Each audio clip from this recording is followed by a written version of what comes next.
So the whole experiments platform is about constraints so that when you propose an experiment, you have an idea, you have to get it to something that can be built in under 50 hours of other people's time, that only takes 3 other people, that answers one question really well, that generates predictable data, and that won't cost more than $5,000 to build and to ship.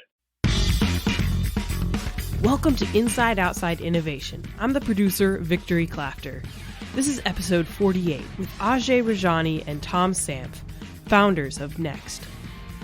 In this interview, Brian, Tom, and Ajay talk about how designing quick, cheap, and dynamic experiments can revolutionize how startups validate their products and how corporations can validate the startup itself.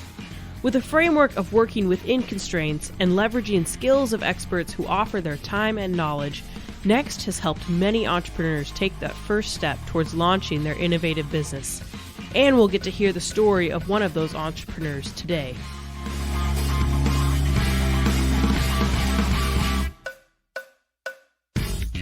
The team at Next is innovating the way startups engage with investors and corporations. And they're going to be at our Inside Outside Innovation Summit. From June 19th through the 21st in Lincoln, Nebraska, organizations like Next will be sharing their insights so that you can do innovation better. With many, many award-winning speakers and a $100,000 pitch contest, this is a conference you don't want to miss.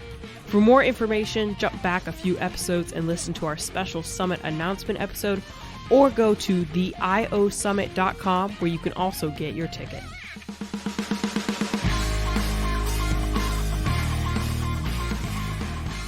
Hi guys, thanks for coming on the show. Hi Brian. So Ajay, Tom and I are co-founders of Next, and we're excited to share more about kind of how we started, where we are now, and what we've got planned for the future. I'm Tom, co-founder of Next. I'm also excited to share more about experimentation and what we're building at Next.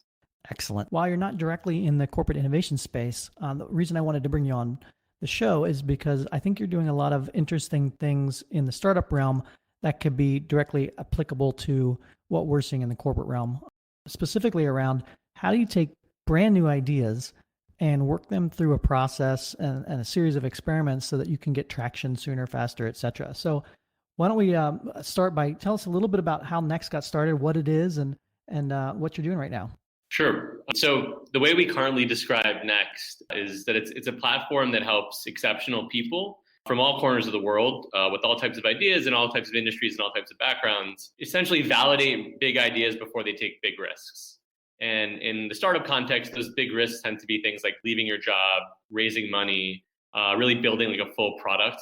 And what we started with was a pre-accelerator, which was essentially a 10-week program that took someone from an idea into an experiment, leveraging our methodologies as well as our community of designers and developers and data scientists and videographers, a variety of different kind of like technically gifted and creatively gifted people who would contribute time on their off hours to help turn someone's idea into an MVP, a minimal viable product, or to a series of experiments. So that's kind of what we started with, and we ran 2 cohorts of that, learned a ton, and now we've kind of like started productizing it into a software platform that we think will scale a lot better, will help a lot more people, essentially streamline the path from a great idea to a fundable business through a series of experiments, through community building, and using a set of tools that we've spent a lot of time studying and then finally starting to automate into technology.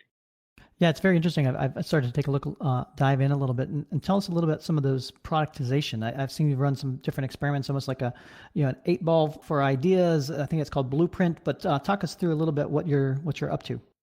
Yeah, so a couple of the tools that we're building out, you mentioned Blueprint is one, which is, we call it a magic 8-ball for ideas. And it's essentially a set of playbooks that we've assembled based on our experience experimenting and building companies from the very earliest stages. All of that kind of distilled down into these playbooks that help you run experiments based on a certain type of business. So around marketplace ideas, how might you go and test that in the real world? We give you a strategy, some of the key challenges you might face, links to experts in that space, and then to tools as well. Tools that can actually help you prototype something really quickly should you decide to go and test a marketplace idea. And we're building out a couple other tools, as you mentioned. One is the experiments platform itself, which comes right out of the the accelerator experience that we had early on, it felt a bit, antithetical to our mission to be rejecting people and not being helpful to people who apply to the accelerator, because we wanted to democratize access to innovation and to experimentation, really. So we built out the platform as a way to get more people access to the tools and methods that we use in the accelerator. So on the experiments platform, you can raise money, you can identify a couple of key kind of collaborators that you want to recruit into your experiment who can help you out. You can show off some content that you've created around your idea. So you might have a short video there. And then the third part of it, which is called core, pass it over to Ajay to talk about that. Yeah, and just also around the experiments platform, one key concept that we really try to optimize for is the concept of constraints. And that stems directly from our experience operating companies in the past that, with venture-backed startups, but didn't have a ton of time, didn't have a ton of money, didn't have a ton of people. And we saw it play out with the accelerator as well, is that the notion of experiment can be kind of amorphous and a little bit hard for people to understand. It means different things to different people in different contexts, but really easy things to understand are constraints. If you only have $5,000, if you only have 5 weeks, if you only have 3 people, those constraints make people think creatively and we think experimentally. And so the whole experiments platform is about productizing constraints so that when you propose an experiment, you have an idea, you have to get it to something that can be built in under 50 hours of other people's time, that only takes 3 other people, that answers one question really well, that generates predictable data, and that won't cost more than $5,000 to build and to ship. So constraints are a big part of that experiments platform that I think makes it kind of human and makes it easy for anybody essentially to start using and understand.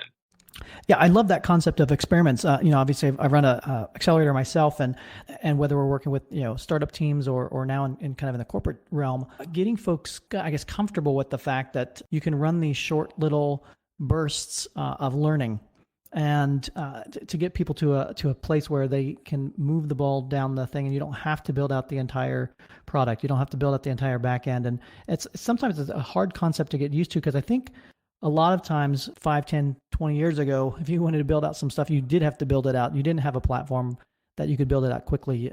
You didn't have a marketplace where you could get in front of potential early beta customers and that early. But now all of that's at your fingertips. So it's very interesting to see how technology and marketplaces are changing the way people can actually execute on ideas. So talk a little bit about the experiment process itself.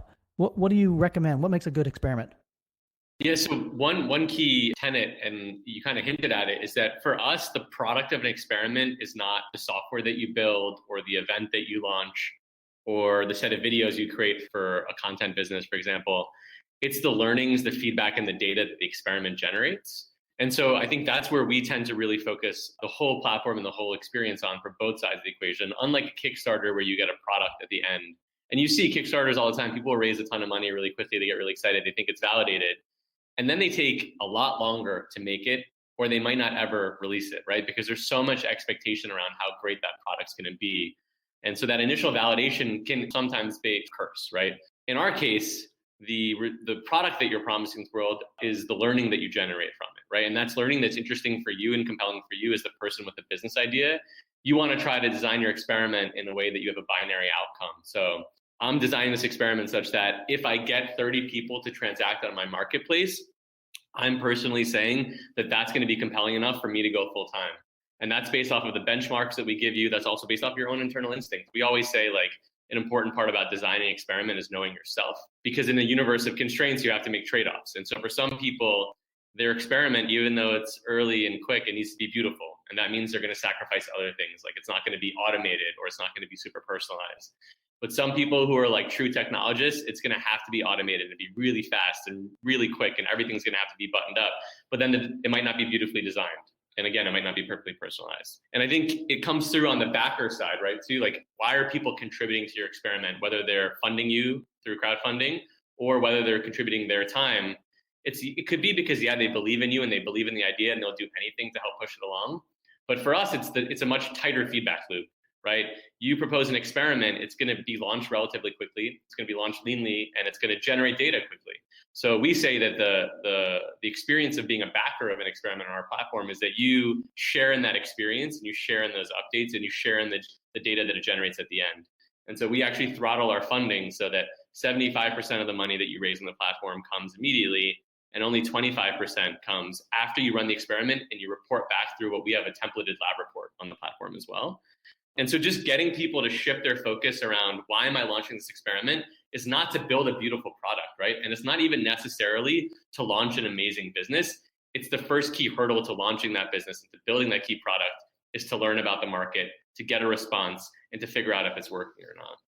Right. I think, kind of drawing that line in the sand also, and kind of, like you said, taking a stake on, this is what the experiment means, go, no go for me. And it may be different for, different people. Some people, if you're, looking to maybe quit your job and maybe you run an experiment and 9 out of 10 people have to do this for me to make it worth my while to jump, where other people may have a different line in the sand. But I think staking that out ahead of time so that you know what to actually measure and have some decision point afterward is an important point. What are some of the key stories or examples that you can point to that from your first couple cohorts that this process has really worked well? Yeah, so we have one project now very quickly became a business, pretty interesting. And it was one that we were probably most skeptical about when we accepted, because we're like, great entrepreneur, great idea. How do you make this into an experiment? It's essentially the idea of creating software that helps people who are rejected from a loan application or seeking credit, which is in the 100 million plus per year in America. There's essentially no recourse when they're rejected right now. So they apply to a financial institution, online lender, and the lender checks their credit score and they're like, hey, sorry, we can't lend to you right now. Check back with us later, right? It's really frustrating for the consumer. It's also kind of expensive for the lender to just reject someone, have no way to track them to say, hey, maybe their credit does improve. When their credit improves, we just happen to have to run another ad on them, spend a bunch of money, and get them to click through and apply again in order to reacquire them. And so what this business is called Bloom Credit, and it essentially takes those declines from lenders across the internet and runs them through a series of exercises that are tailored and personalized to their own credit factors, essentially the flaws in their credit history that are leading to a bad score, and uses data to make those recommendations better over time. And so we were like, this is a great idea. The entrepreneur has tons of experience in fintech, has tons of connections, but we didn't know exactly how to get it off the ground. But what we started with, which is what we tend to start with, is just say the fundamental assumption here, there are two of them, right? Consumers will opt into the service, right? They'll express an interest in doing this. And there's at least a reasonable likelihood that the software can improve their score over time. Right. And so what we did with Matt is we designed a series of first consumer opt-in tests. First, he went straight on Facebook and Google Ads and was just looking for people who are likely to have been declined for a loan and understanding their pain points and understanding their desire for a solution like this. And he learned a lot. And he eventually learned through Google consumer surveys that not only was there generally interest in this, but the highest interest was from people who were very likely to have just been declined due to their credit score. So people who had below a 600 credit score were really interested in a service like Bloom, which seems obvious, but you need to validate A, that it's true, and B, that people will feel comfortable kind of riding with the new brand in that direction. Right. Any kind of behavioral change you're hoping for from that audience sounds reasonable, but sometimes to jump that extra hoop to change what their normal behavior is very difficult, a lot more difficult than most people assume. Exactly. And then that gave us the confidence to go to steps 2 and 3. Step 2 was essentially, if we did nothing with them, right? What's the baseline on the percentage of people who have a below 600 credit score, who within 6 months to 12 months end up graduating up to 650, where they become kind of much more lendable. Mm-hmm. And I think he saw, I don't remember the exact numbers, but just by using open data protocols from Lending Club and from other lenders, they used some regression analysis that was pretty simple and essentially found that 12% of people who day zero start below 600 eventually get over 650. And I think it was 50% of those 12%, it happens within that 6 to 12 month period, which makes it an interesting business. And so that was kind of data point 2. And data point 3 was saying, if we were to partner with the lending institution, so the consumer who's opting in to us knows that it's not just this new business called Bloom Credit, but it's Bloom Credit brought to you by XYZ lender, how much more does that increase opt-in rates? And that was through the roof. And so when Matt had those 3 data points, he essentially was finally ready to start milking in his connections and to start asking for a lot more, right? He had kind of triangulated enough trust around the business that he'd learned a lot, he built some stuff and he validated a lot, that he started getting introductions from his own network to these companies. And I think, within 3 months of him starting to experiment, he had 3 huge online lenders on board as partners. 4 months later, now he's raised the seed round. He's at 500 Startups, which is a top accelerator, which usually looks for companies that are like far more advanced than where Matt is right now. And he's recruited co-founders from JP Morgan, Google, and Microsoft. And it really started with like these really scrappy experiments that were pretty nerdy, two or three nerdy people just hacking away at data or running ads on Facebook and being thoughtful about what copies on a landing page to get it off the ground. Very cool. So what's next with Nextt? So I think what's next for Nextt, it's a really good point. We put a stake in the ground, right? We're like, we love working with individual entrepreneurs. We love working with teams of entrepreneurs really, really actively, but we want to build something that scales. We want to build something that can power thousands of people at a time. And we also want to build software that works, for individuals, is add value for enterprises and other organizations as well. So what's next is that we're continuing to iterate on the two products that we mentioned, Blueprint and the Experiments platform. They go really well together. We basically boil down new ideas and prospective entrepreneurs into two steps. Validate your assumptions around a product or a market. That's what those two first products are for. And the second key thing, which we've seen like Matt Harris, the entrepreneur behind Bloom Credit, and Marlon Parker, the entrepreneur behind Okazu, who we just mentioned, they do a second thing really, really well. And that's they leverage their own network to win the trust of people who can help. And those people are usually potential collaborators. Like if you're a developer, they're a designer. If you're a business person, they're a developer. Potential investors and the connectors to them. And so we have like a method that we've seen work really well for those entrepreneurs that we're interested in productizing now, which is essentially help you quickly identify the people in your network who are going to be valuable to you and that you should spend your time building trust with and building a relationship around. And then setting you on a cadence of like bi-weekly updates to them where there's a clear opt-in. You're asking them, are you going to support me in this? All it takes is opening up these updates when I send them to you, providing feedback and help when I ask for it. And they send really short templated updates of like, this is what I did, this is what I learned, this is what I want to do next, this is how you can help. Over time, you build trust with that core. They start saying like, hey, Matt's really serious about this idea. He's doing a great job. Let me refer him to someone that I know who's a developer who's kind of bored at their job and maybe they could work something out over time. It also ends up being this magnetic force. Like it's really hard to build an identity for an idea that's not productized, doesn't have a product, doesn't have a company, doesn't have funding. But through these updates, you start seeing people. Then when Matt's core member refers it to a friend, that friend has like this series of updates that they can use to like de-risk Matt a little bit before he even meets them. And that process is something that we're really interested in trying to turn into a platform as well, which we think works for entrepreneurship. It could work for other kind of use cases as well, but we're excited about that. Yeah, that's pretty insightful. A lot of the entrepreneurs that we run into, it rarely comes down to the technology that they build. It's the marketplace and the connections and the other things that they build around it that really can take it to the next level. So it's very insightful. Well, I appreciate you guys coming on board the program, telling us a little bit about what's going on in the ecosystem and how you can experiment and build faster, better, more innovative things. So thanks a lot for being on the Inside Outside Innovation Podcast. Sweet. Thanks for having us, Brian.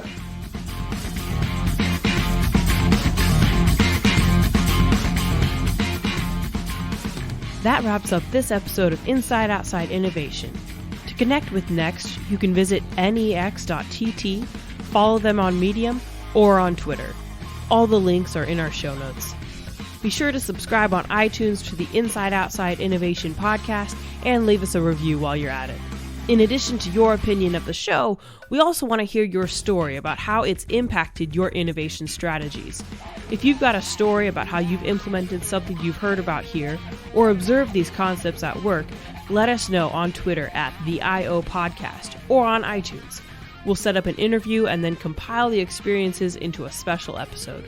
While you're on Twitter, you can also follow the IO Summit as well to get updates on speakers and other happenings for the conference in June. Until next time, go out and innovate.